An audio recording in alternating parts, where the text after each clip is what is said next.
This channel is supported by TrueFire. TrueFire is an online library of lessons from some of my favourite players. There's thousands of lessons on there. You can use the promo code JNC40 to get 40% off of any of their courses.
One of the things that I saw when Boss were pushing the new Gen 3 stuff, which I have to say, listening back to my video with the Gen 3, I had the 50, which I ordered, which I actually, came to the conclusion that actually this format is the superior one for my needs.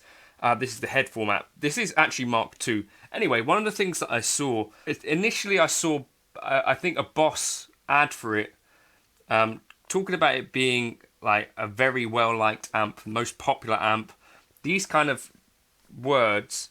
But actually, I've found that, as someone who's done a few videos with the Katana, that it's actually quite a polarizing piece of gear in general. There are some folks that are literally out there, making their bread and butter with these things, like gigging them.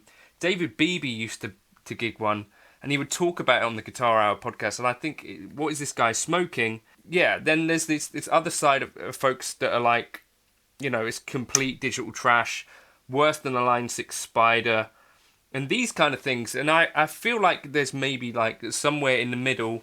Well, no, that can't be the case, can it? People are literally getting, gig-worthy tones out of them.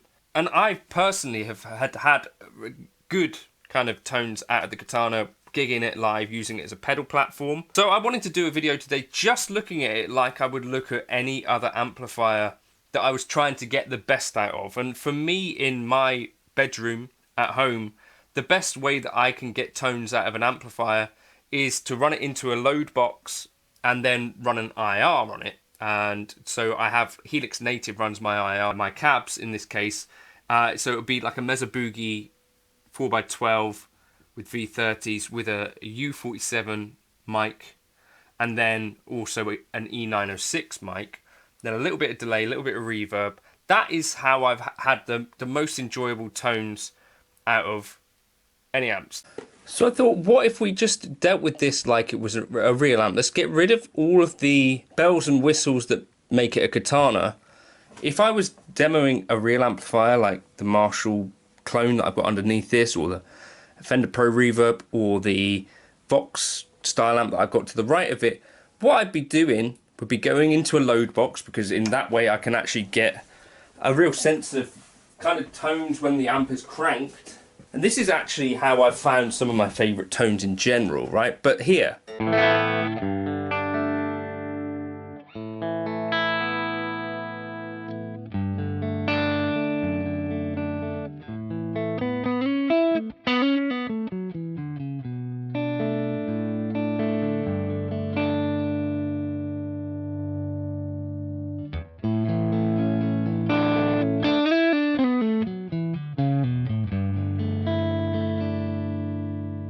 As you crank that gain on the clean channel,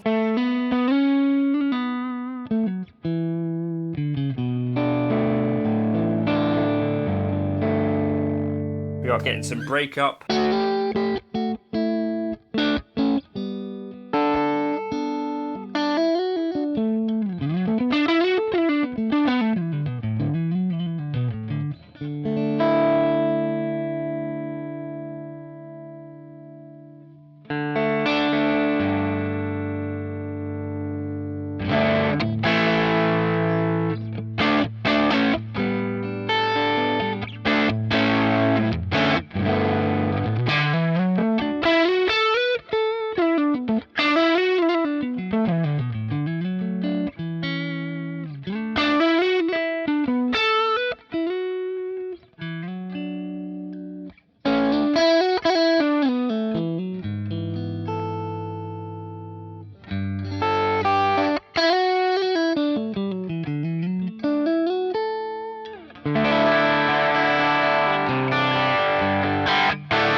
That has a real touch responsiveness to it, right? I'm not feeling like that's plugging into you felt like cheap feeling amps. You felt what it's like plugging into something which is maybe not that money. This doesn't feel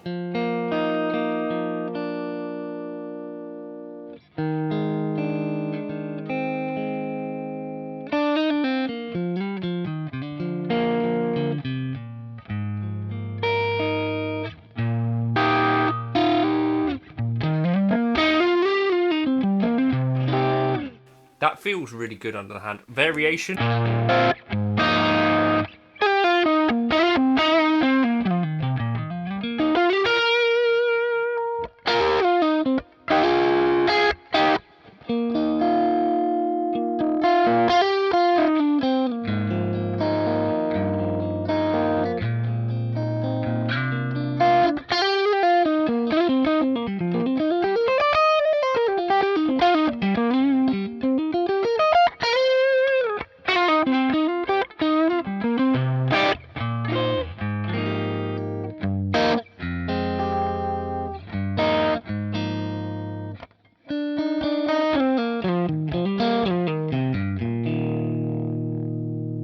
Okay, right, so let's move on. Crunch, what does this sound like, or want to sound like?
lead, let's move on.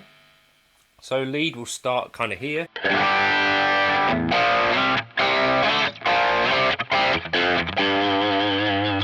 Bit more string coming through there, I'm liking that.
So I think that might be my favourite channel.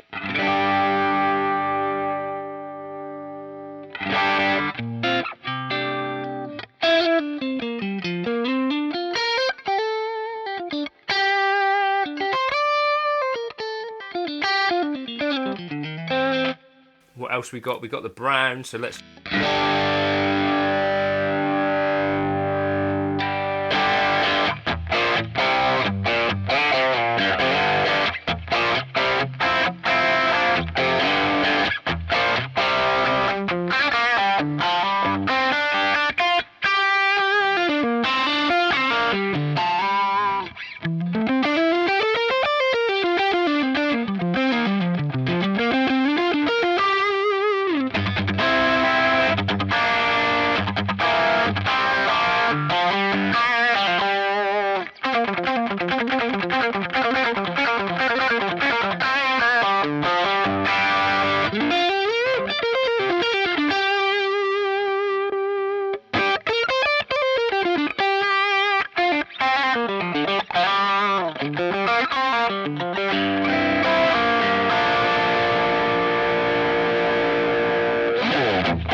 Now, the real key with the Katana for me is that I've got amps, and I've had amps that can do a couple of things really well.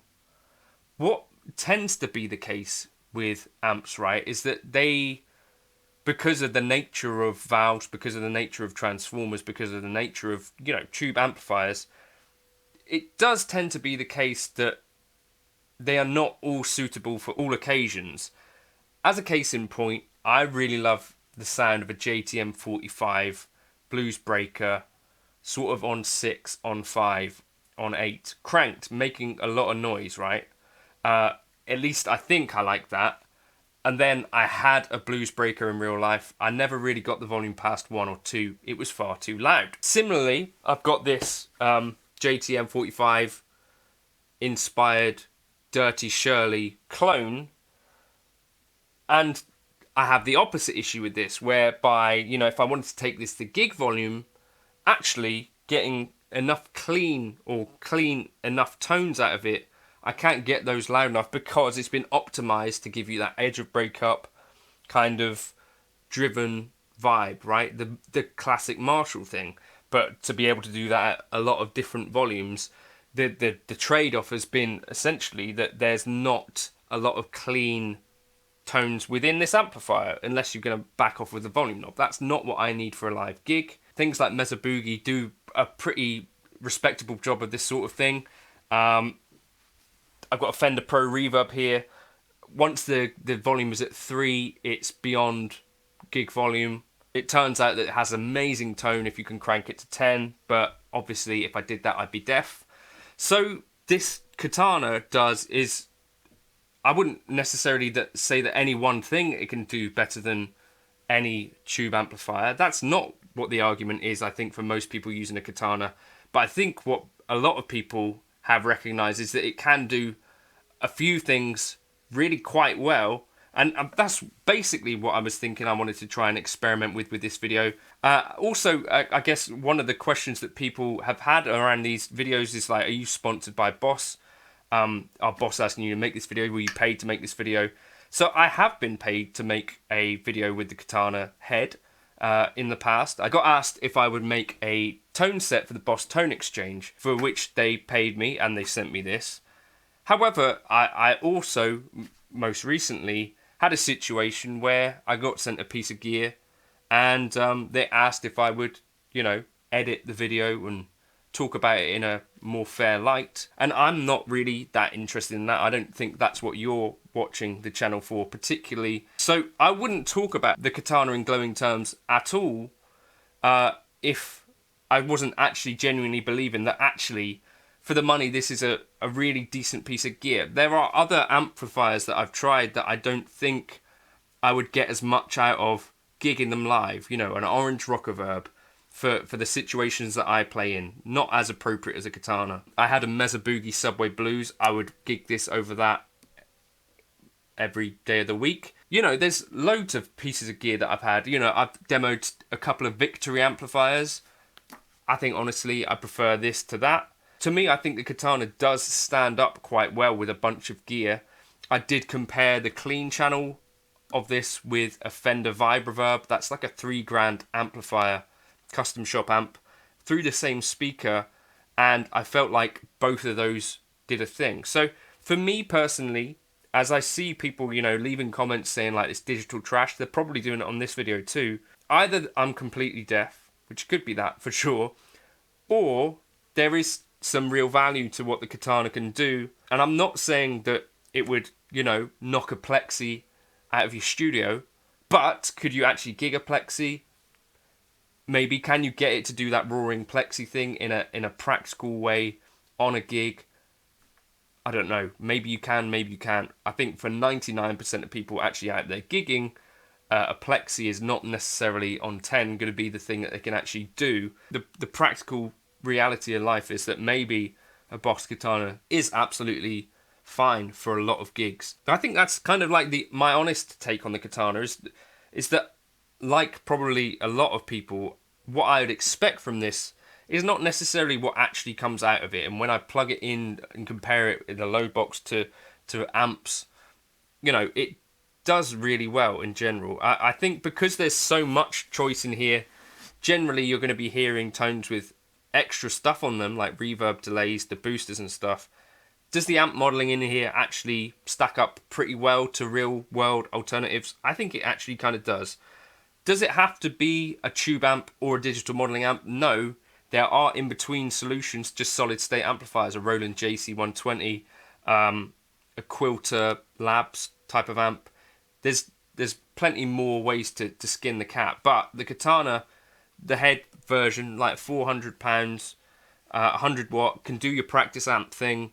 I wanted to just kind of make that video because it felt like I was seeing, yes, Boss do market their amplifiers, so does every other company, and I saw there was a comment where a guy was like giving a comparison or saying that you get much better value with another amp brand like Gamma, and the only things that I could find about Gamma on YouTube were kind of paid demos from Rob Chapman, etc. You know, any amp brand these days that's going to be bringing out an amplifier is going to be sponsoring YouTube videos and asking people to make videos and demos and reviews and all that stuff. That is kind of the nature of how you launch an amplifier in 2024, right? Personally, I would tell you if I didn't think it was a particularly good way to spend your money. But actually, I feel like the Katana is pretty decent, and that's kind of all there is to it. The Line 6 Catalyst has been really decent too, as well for me. I think if you're really into super driven tones, then maybe the Katana and the Catalyst might not be the best port of call. Particularly for home use, I think there are better options for really heavy players, like Neuro DSP plugins. That's probably going to be the way to go, that sort of thing. I don't necessarily think an amp in the room is even that necessary for certain stuff at all, but if you do need an amp, then a Katana is a reasonable choice, I personally think.